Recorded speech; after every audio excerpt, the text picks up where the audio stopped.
Welcome to the program.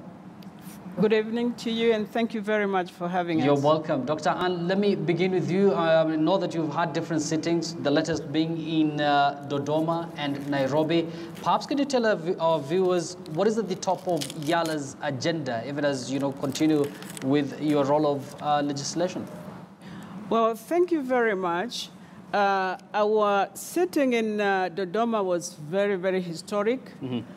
Because since the beginning of EALA, we have never had a sitting there. But there are three very important things there we did. One was we were addressed by the president of the United Republic of Tanzania. Yes. And you know what his thoughts about the East African community and integration was really very good as a guideline to how EALA can carry on its job. For example, his total commitment was very, very, very apparent. And of course, that is reflected in their full payment of their membership contribution. But he also emphasized the need for brotherhood and sisterhood among the member states, but the need also for trade. And most importantly, that Africa or East Africa cannot continue to import industrialized things from other countries. So he focused on the fact that East Africa must industrialize, and Tanzania must industrialize. Yes, Dr. Ann, let me engage Josephine as we try and figure out, the camera you're supposed to use there. Now, Josephine, you've had Dr. Ann's comment there, and I think let me pick one of the things she's raised, and one of them is that they talked about, contribution from member states. As EALA, do you think you're getting enough support from member states within the East African community? Insofar as contributions of member states to East African Legislative Assembly, I'm glad to say that, yes, we have been receiving contributions, and Tanzania has been actually leading by 100% contribution to EALA. All the commitments were met. There are some countries which could not meet the commitment, partly because of structural issues. Yes. There could be some, let's say, misalignments. Some countries' fiscal years are not in line with EALA fiscal year. So in that regard, there were some delays in payment of the contributions to EALA by the member states. Yes. But that is something that we want to take on board, and we have been discussing it today as we are discussing the budget. But we are also urging the partner states to really adhere to the commitments they have made towards remittances of contributions to EALA in order to facilitate implementation not only of EALA activities, but the East African community projects as well. Well said, Josephine. Now, Dr. Ann, let's talk about EALA's role. Apparently, this parliament has already passed a number of laws, I believe. Whose duty is it to make sure that these laws are domesticated? Because, for example, let's talk about the laws that you've passed with regards to second-hand clothes. Let's talk about the laws you've passed with regards to plastic bags. Kenya's implemented that. Rwanda has done the same. But still, we're getting reports that there are, factories who are manufacturing these plastic bags in Uganda. So whose role is it to make sure that, the laws you come up with are domesticated in member states? Well, thank you very much. Any law passed by the East African Legislative Assembly must first be assented to by the heads of state. Once it gets to the member states, it's the responsibility of national parliaments to popularize it, domesticate it, and make sure that it's enforced. But of course, it doesn't mean that EALA members sit and do nothing. Our link to our population in the member countries is the national parliaments. So there are two ways we can do that. One way is whenever we get a break or we go to recess, we go back and discuss with national parliaments the programs that East African community has, like about roads and tariffs, and new institutions created to enable East African community carry out its programs and realize its objectives.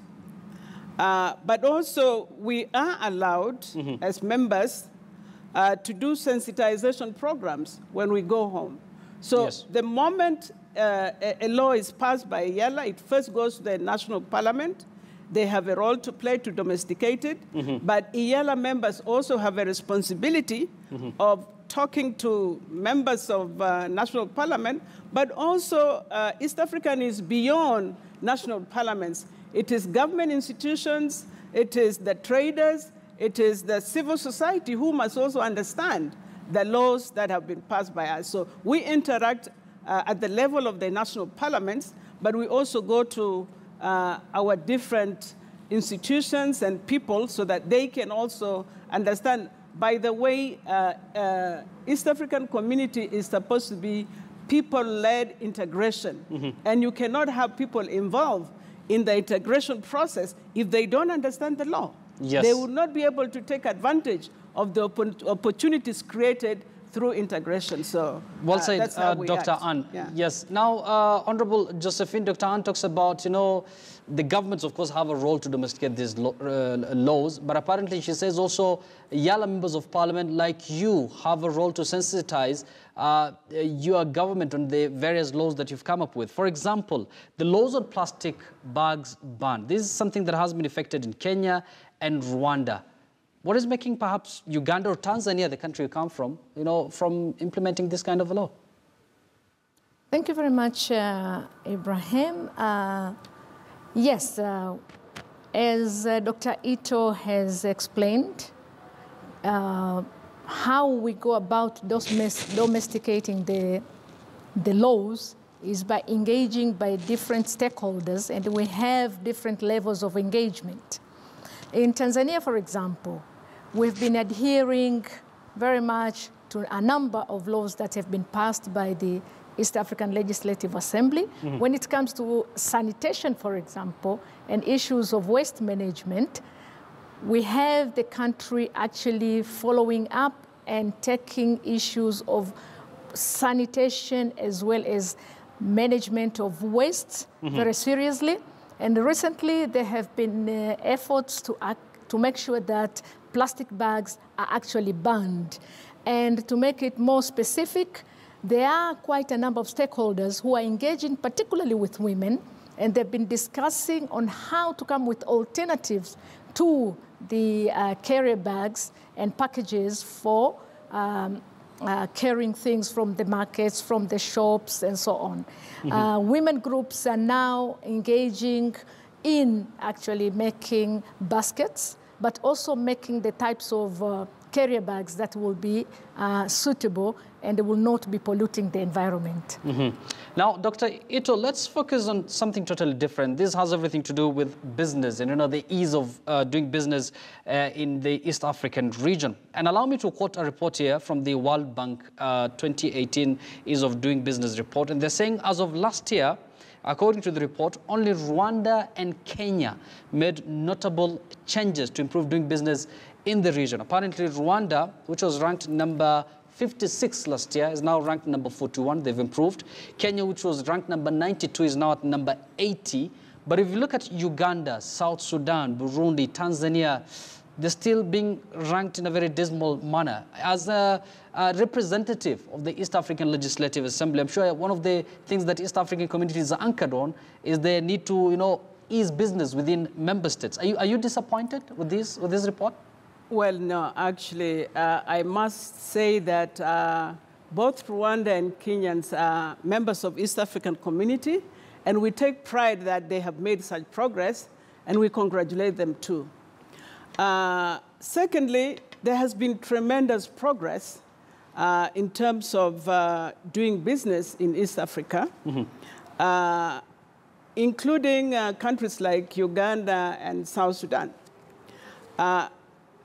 Efforts that have been made includes things like removing non-tariff barriers, and also, establishment of these one-stop border posts, and also at Mombasa, which I visited in February as a way of acquainting myself to the projects and institutions of East Africa, we find that there is a lot going on, particularly the implementation of one custom territory where all the goods are cleared at Mombasa, so that once a good leaves Mombasa, for example, heading to Uganda, there is no stoppage of it on the way, because there is one custom system practice, and there is a software, a program that is used that keeps data of which goods are passing through Mombasa and where they are destined to go, so that on the way there is no wastage of time. In fact, the time that goods leave Mombasa and the time it gets to Kampala has been reduced tremendously, from something like 3 weeks to about 4 days, because of this. That is great improvement. It's really, yes, because it also have a way of cutting down on cost. So it's cheaper to do business. But also there is a lot of infrastructural development that actually adds to cutting down cost and moving goods around and people much more easier than before. Yes, so really, clearly a lot has taken place, Dr. Ito, there. A lot has taken place. Yes. Now, let me pose this to Josephine. I'm sure you will want to react to that as well. And it seems this kind of, back and forth between Kenya and Tanzania, it seems the relationship between these two countries is not that rosy. What is going on? Yes. I'm not going to say that there is a constrained relationship between Kenya and Tanzania. Rather, I would say that people who are actually practicing facilitation at the border might be challenged by not understanding what the laws are requiring them to do, or there could be a challenge in the interpretation of the laws that have been made. But there is also a question of behavior.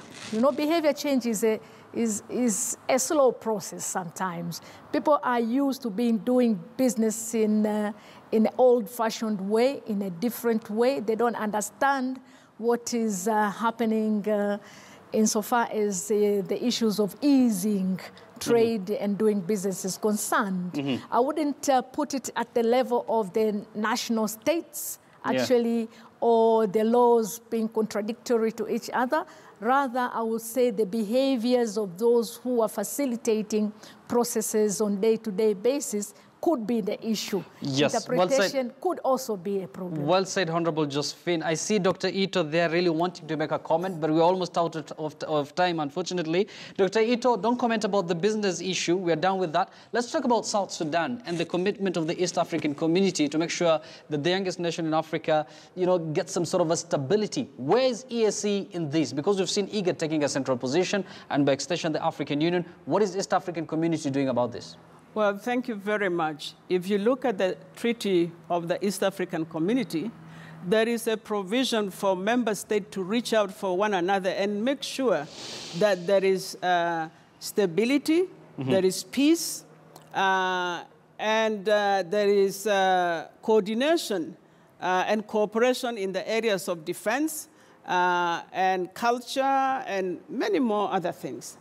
Given that the treaty provides for making sure there is stability in the member states, I think East African community has a responsibility and obligation to try its best to contribute to attaining peace, sustainable peace in South Sudan. Many thanks. At the moment, yes, IGAD is... Dr. Ann, very briefly, yes?